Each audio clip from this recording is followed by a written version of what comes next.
Phone करके bank fraud करने वालों ने अब एक ऐसा नया तरीका निकाल लिया है जिससे अब देश का कोई भी शख्स, आम हो या खास, वीआईपी हो या वीवीआईपी, अब देश में किसी का भी बैंक अकाउंट सेफ नहीं है।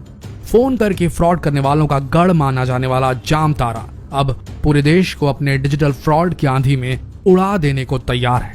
तो तैयार हो जाइए जानने के लिए कि आखिर जामताड़ा में इन्होंने कौन सा ऐसा नया तरीका निकाल दिया है जिससे अब देश का कोई भी बैंक अकाउंट सुरक्षित नहीं है, ताकि आप अपने और अपने परिवार की मेहनत से कमाई हुई कमाई को सुरक्षित रख सके, क्योंकि क्या पता जामताड़ा गैंग का अगला टारगेट आप हो।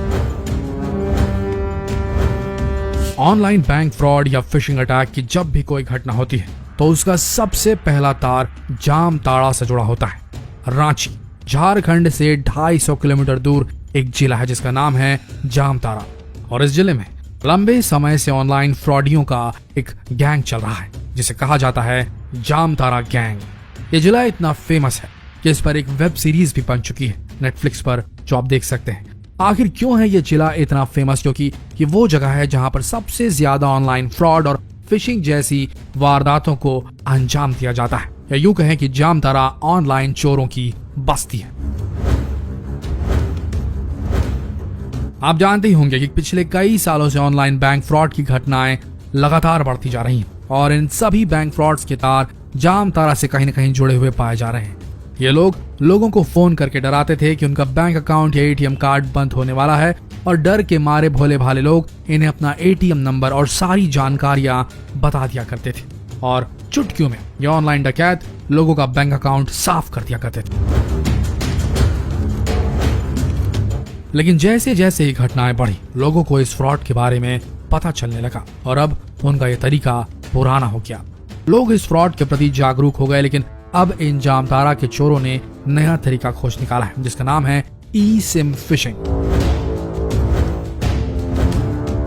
और ये जामताड़ा के चोरों का एक ऐसा नया तरीका है जिससे ये आपके बैंक अकाउंट को पूरी तरीके से खाली कर सकते हैं। इस फ्रॉड को समझने से पहले आप ये समझ लीजिए कि आखिर ये ई सिम है क्या भला।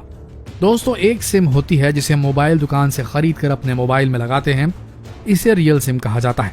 और एक दूसरे किस्म का सिम होता है जिसे ई सिम कहा जाता है, जो एक चिप की तरह होता है और ये फोन में पहले से ही इनबिल्ट होता है, लगा हुआ आता है। यह सिम पूरी तरीके से रीराइटेबल होता है, जिसका सीधा मतलब यह है कि आप एक फोन कॉल करके ही अपने ऑपरेटर को बदल सकते हैं। जैसे कि अगर आप जियो इस्तेमाल कर रहे हैं और अगर आपको एयरटेल की सर्विसेज चाहिए तो आप फोन कॉल के जरिए या एक ईमेल भेजकर अपने ऑपरेटर को तत्काल बदल सकते हैं।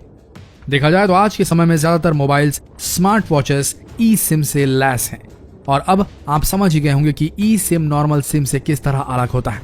आइए अब जानते हैं कि ये ऑनलाइन डकैत किस तरीके से ई सिम के जरिए लोगों को चूना लगा रहे हैं। दोस्तों, इन साइबर क्रिमिनल्स का सबसे पहला टारगेट यही होता है कि वो किसी तरह से आपके मोबाइल नंबर को अपने पास ट्रांसफर कर ले, यानी कि सबसे पहले ये लोग आपका मोबाइल नंबर चुराते हैं। और इस काम को अंजाम देने के लिए इनका सबसे पहला स्टेप होता है कुछ फोन नंबर्स को तलाशना, जिसके लिए ये फोन डायरेक्टरी की मदद लेते हैं। उसके बाद ये कुछ मोबाइल नंबर्स को चुनते हैं और उन मोबाइल नंबर से सभी बैंक वेबसाइट में लॉगिन करने की कोशिश करते हैं। लॉगिन करने के वक्त अगर कोई भी मोबाइल नंबर ओटीपी मांगता है तो समझ लीजिए उन्हें उनका शिकार मिल गया। उसके बाद ये सबसे पहले अपने टारगेट को एक मैसेज भेजते हैं, और ये एक वार्निंग मैसेज होता है जिसमें लिखा होता है कि अब नॉर्मल सिम के बदले ई सिम अनिवार्य रूप से लगाया जा रहा है और इसके लिए उन्हें केवाईसी करवाने की जरूरत है, नहीं तो आपका नॉर्मल सिम कुछ ही दिनों में बंद हो जाएगा। मैसेज भेजने के कुछ मिनटों बाद ये जो चोर होते हैं ये कस्टमर केयर एग्जीक्यूटिव बनकर अपने टारगेट को फोन करते हैं और उनसे कस्टमर की बेसिक डिटेल्स ले लेते हैं। साथ ही कस्टमर से आग्रह करते हैं कि वो अपने नेटवर्क सर्विस प्रोवाइडर को एक ईमेल भेज दे जिसमें लिखा हो कि उन्हें ई सिम एक्टिवेट करवाना है। इस प्रोसेस से आप समझ सकते हैं कि कस्टमर ने खुद ही अब ई सिम की डिमांड अपने नेटवर्क ऑपरेटर से कर दी है। जब कस्टमर के ई सिम की प्रोसेसिंग का काम पूरा हो जाता है तब नेटवर्क सर्विस प्रोवाइडर कस्टमर को एक QR कोड ईमेल के जरिए भेजता है, और ये QR कोड साइबर क्रिमिनल्स किसी भी तरह से हासिल कर लेते हैं।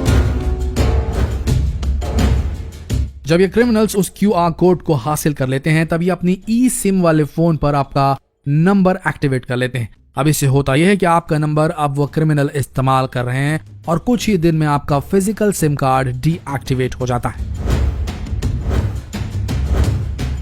अब जब क्रिमिनल्स के पास आपका फोन नंबर एक्टिवेट हो गया है, तब ये इस फोन नंबर से जुड़े जितने भी बैंक अकाउंट से उन्हें स्कैन कर लेते हैं और उसके बाद जहां पर भी एटीएम पिन की जरूरत नहीं होती है, वहां ये आपके मोबाइल नंबर के जरिए ओटीपी के द्वारा आपके बैंक अकाउंट को साफ करते चले जाते हैं। हाल ही में फरीदाबाद पुलिस ने 5 लोगों को ई सिम फिशिंग के मामले में अरेस्ट किया है, जिनमें से 4 जामताड़ा के हैं और इन अपराधियों ने कबूला है कि उन्होंने अब तक 300 से ज्यादा बैंक अकाउंट को साफ किया है। लेकिन सबसे बड़ा सवाल ये उठता है कि आखिर इस फ्रॉड से कैसे बचे। तो सबसे पहला पॉइंट, अगर आपके पास कोई भी कस्टमर केयर एग्जीक्यूटिव का फोन आता है तो उन्हें अपनी कोई भी पर्सनल जानकारी या बैंक से जुड़ी जानकारी कभी ना दें। दूसरी सबसे अहम बात, अगर आपको मोबाइल नंबर या ईमेल चेंज करवाना हो तो आप स्वयं बैंक या मोबाइल स्टोर में जाकर इस काम को करवाएं और इस काम में किसी पर भी भरोसा ना करें।